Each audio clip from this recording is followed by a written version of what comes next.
Hello students, welcome to Gyanjyoti coaching centre. Gyanjyoti coaching সেন্টারের পক্ষে তোমাদের সকলকে জানাই আরো একবার স্বাগত।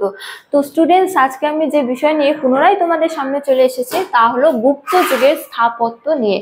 তো আলোচনা শুরু করার পূর্বে তোমাদের একটা ছোট ইনফরমেশন দিয়ে রাখি। তোমরা যারা এখনো আমাদের সাথে যুক্ত হওনি কিংবা যুক্ত হতে চাইছো, তারা উপরের এই দুটো নাম্বারের মধ্যে যে কোনো একটিতে যোগাযোগ করে আমাদের সাথে যুক্ত হতে পারো। চলো আর দেরি না করে আমরা আজকের আলোচনা শুরু করি। তো আজকের আলোচনার বিষয় হলো গুপ্ত যুগের স্থাপত্য নিয়ে।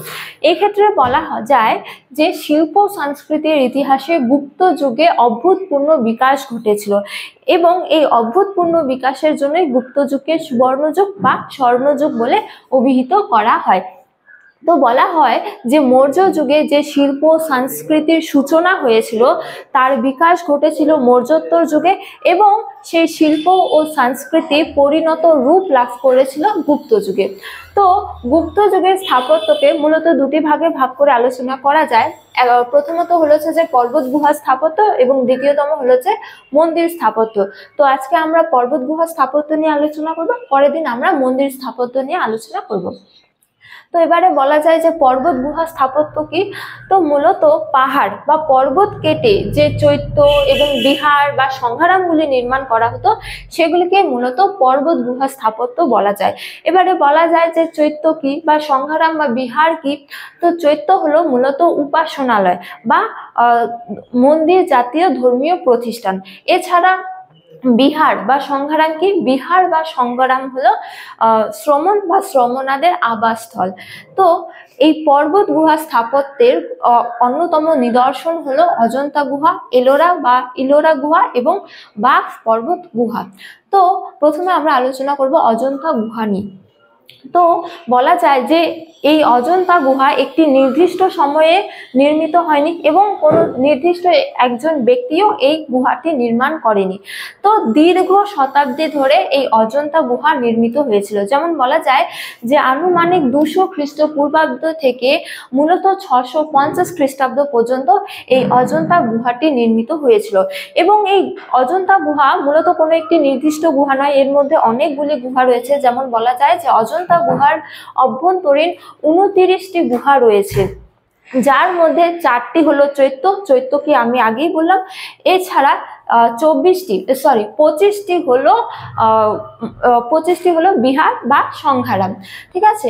এছাড়া বলা যায় যে অজন্তা গুহার দেওয়ালে খুব সুন্দর চিত্র অঙ্কিত হয়েছে এবং এই চিত্রগুলি মূলত গৌতম বুদ্ধের জীবনী নিয়ে আলোচনা করে।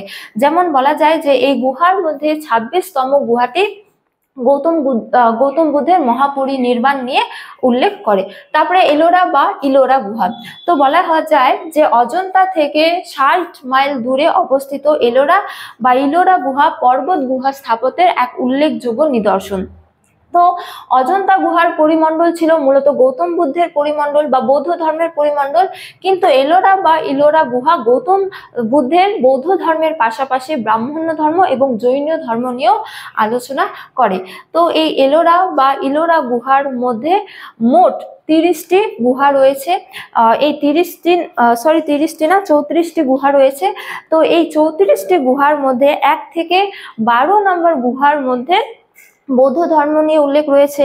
এছাড়া 13 থেকে 29 নম্বর গুহার মধ্যে কিন্তু ব্রাহ্মণ্য ধর্ম নিয়ে উল্লেখ রয়েছে। এছাড়া 30 থেকে 34 নম্বর গুহার মধ্যে এলোরা বা ইলোরা গুহার 30 থেকে 34 নম্বর গুহার মধ্যে জৈন ধর্ম নিয়ে উল্লেখ রয়েছে। তো এই গেল আমাদের এলোরা গুহা সম্পর্কে। এবারে বাঘ পর্বত গুহা। এক্ষেত্রে বলা হয় যে মূলত অজন্তা গুহা থেকে 150 মাইল দূরে অবস্থিত বাঘ পর্বত গুহা গুপ্ত যুগের